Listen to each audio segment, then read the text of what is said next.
Kung walang desisyon ang COA, may presumption of regularity or presumption na ito ay still nararapat. So hanggang magkaroon ng desisyon ang COA, itong mga ganitong klaseng reklamo ay premature. Pero ang totoo is, ang pinakamalakas na ebidensya dyan ay ang hatol ng COA doon sa paggagastos. At kung may findings dito ng malice o intent to commit a crime. So, absent ng mga yon, kung wala ang mga yan, then kahit anong number of hours ang i-devote ninyo dito sa pag-iimbestiga o dun sa finding ng probable cause, baka ma-frustrate lang talaga sila.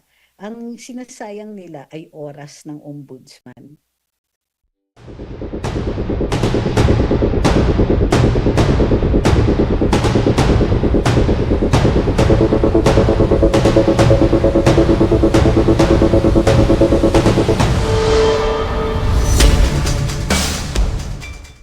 Nga, attorney, kahapon ay panibagong balita naman o panibagong kaso o isa lang pa nga nitong grupo ni Antonio Trillanes.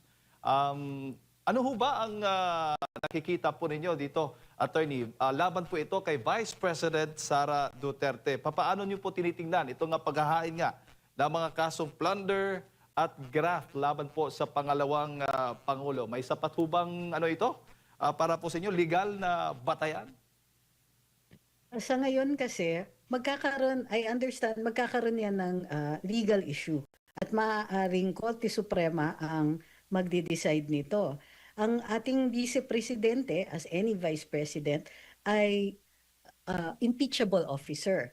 Normally, kapag impeachable officer ka, hindi ka muna pwede hainan ng criminal na kaso or kahit anong kaso dahil ang implication niyan ay may immunity ka. Hindi ka matatanggal unless by impeachment. So kung ang issue o ang pinupuntirya dito sa paghain ng mga kriminal na kaso ay para matanggal siya sa kanyang pwesto o kaya hindi niya magampanan ang kanyang duties bilang Vice Presidente, primary dyan ay maging handa para kapag wala ng kapasidad o may incompetence ang Pangulo na madispensahan ang kanyang mga duties and obligations, magampanan ang kanyang duties and obligations, then siya po ang cover. So, ang issue dyan is maaari bang hainan siya kaagad ng criminal na reklamo kung hindi pa siya na-i-impeach. Normally yan, kapag nag-succeed ang impeachment, vulnerable na siya, dahil na siya sa pwesto, vulnerable na siya doon sa pag-file ng criminal na kaso. Hindi naman po matatawag, attorney, na may immunity siya, ano? Hindi walang nakalagay dahil kailangan yan explicit sa saligang batas. So sa Pangulo, explicit yung kanyang immunity from suit dahil siya ang pinuno. Opo. At ayon nga sa mga nagrereklamo, attorney, yung panibagong kaso ay pagpapalawak lamang na naunang reklamo hinggil nga daw doon sa confidential funds. So sa pananaw po ninyo, kailan nagiging expansion ng reklamo o kailan ito nagiging ganap na bagong kaso sa ilalim ng ating batas? Well, kung yung dating mga reklamo na inihain sa kanya ay hindi nagresulta ng isang kaso sa harap ng hukuman, maaari naman nilang i-file yan. Ang problema sa kanila ay medyo premature yan. Kung ito ay ukol sa confidential funds, may pending na issue pa sa Commission on Audit. Bukod tanging Commission on Audit ang magsasabi kung ang isang paggagastos ay naaayon sa batas o naaayon sa budgetary item kung saan itinalaga nito. So kung wala pang report o hindi pagganap ang report ng COA, anong pagbabasihan nila ng kanilang reklamo?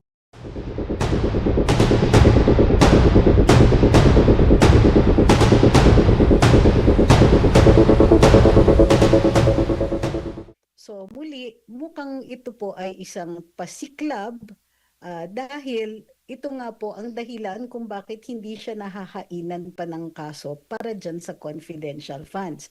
Na ang issue ay COA pa rin at wala pang desisyon ito. Kung walang desisyon ang COA, may presumption of regularity or presumption na ito ay still nararapat. So hanggang magkaroon ng desisyon ang COA, itong mga ganitong klaseng reklamo ay premature. Opo, at kasama nga rin na doon sa mga reklamo, attorney, yung alleged irregularity daw ng 8 million pesos na laptop procurement ng Department of Education at mga audit disallowances. Sa ganito bang mga issue, sapat na po ba na itong ang findings ng COA para maging basihan ng kasong kriminal? Hindi rin kasi kailangan may finding mismo ang COA na may malice, attended with malice ito. Ang COA nagre-recommend din yan ng pagfa-file ng kaso sa ombudsman kung sa kanilang pagsusuri ay mayroon ngang sinasadya na mali siya sa pag-procure dahil mayroon namang mga instances na tunay na wala namang malis, ibig sabihin ito lang talaga ang kakayanin, may exigent circumstances o kaya ang kanilang hindi pagsunod doon sa COA rules ay mayroong excuse o legitimate na concern. Maaari yan idulog sa hukuman kung sakasakali. Ngunit ang pag-determine ng probable cause mahihirapan kasi kailangan may clear showing na may malis ito para mag-count siya as a criminal case. Mm-mm. So minsan talaga ang COA, mayroon silang ganon at malalabas dun sa decision ay isoli ang pera.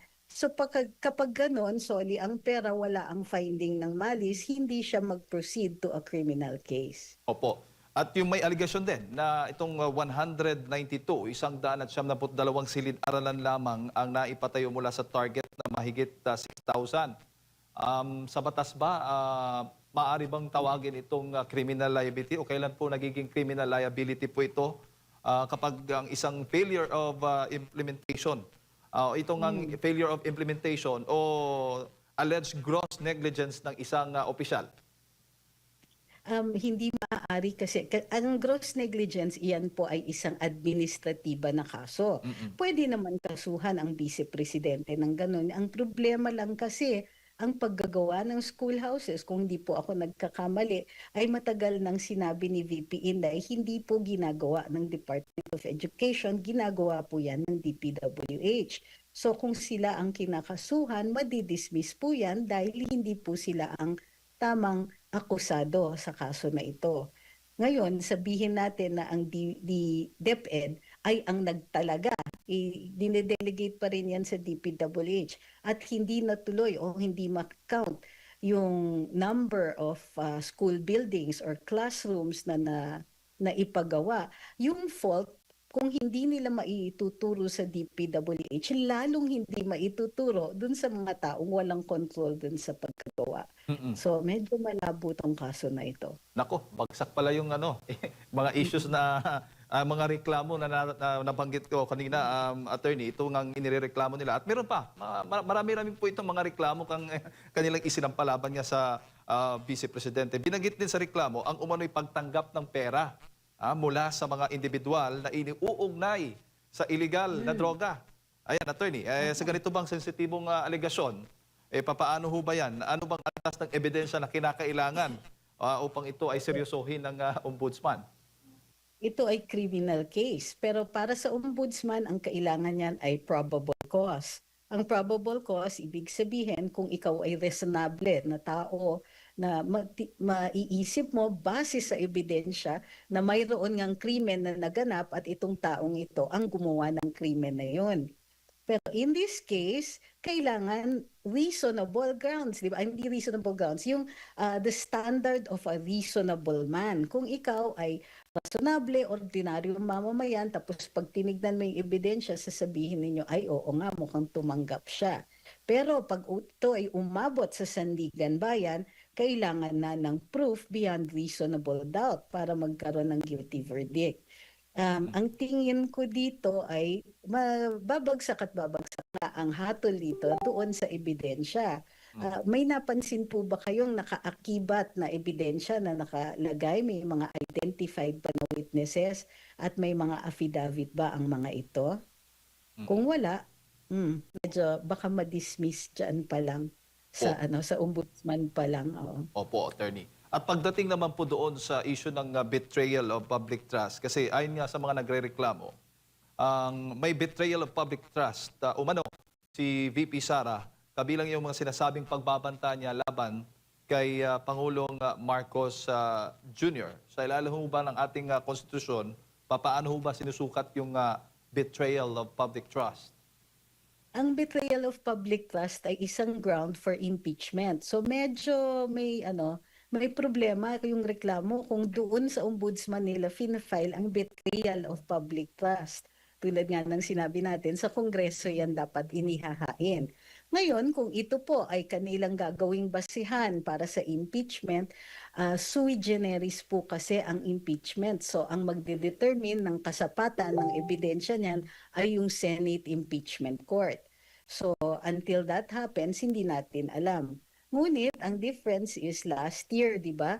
Nag-attempt sila na isulong ang impeachment gamit ang House vote. Hindi na po mauulit yan dahil sa Korte Suprema nung inihain ni VP Sara, naglabas ng desisyon ito at sinasabing kailangan alinsunod sa due process requirements.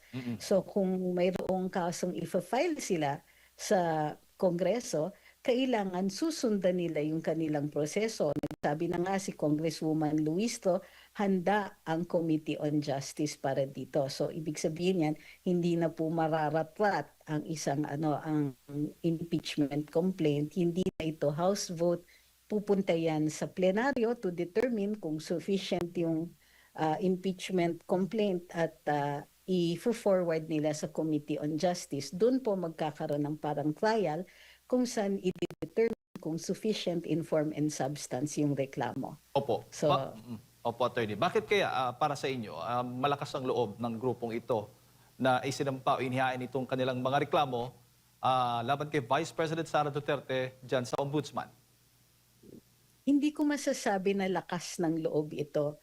More like parang desperation. Pasensya na dun sa paggamit ng salita. Ngunit, ang nakikita kasi natin, itong 2006 ang huli nilang pagkakataon na tanggalin ang ating vice-presidente pag masyado nang malapit sa 2028 at napakalakas pa rin kandidato ni VP Inday, medyo magdududa na kung tutulong ang ilang mga politiko natin. Magiging kiss of death para sa kanilang mga karir. Ngunit dito, ang masasabi natin, wala namang kasing mawawala sa kanila. Manalo o matalo sa kaso, makakagamit sila ng plataforma ngayon para sa kanilang retorika na alam natin ay tungo dun sa eleksyon sa 2028.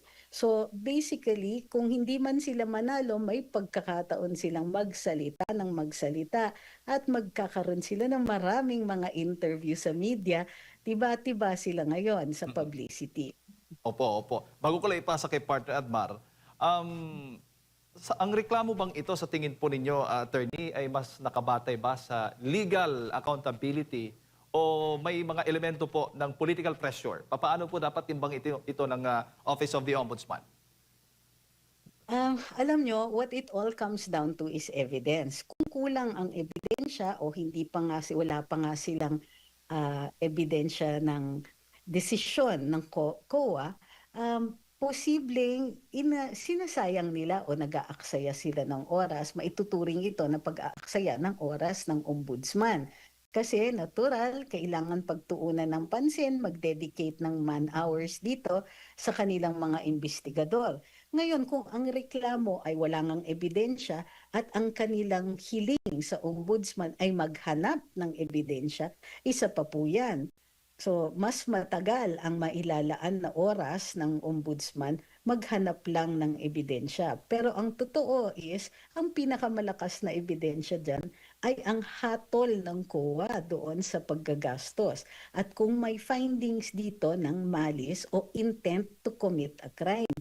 So, absent ng mga yon, kung wala ang mga yan, then kahit anong number of hours ang i-devote ninyo dito sa pag-iimbestiga o dun sa finding ng probable cause, baka ma-frustrate lang talaga sila. Ang sinasayang nila ay oras ng ombudsman.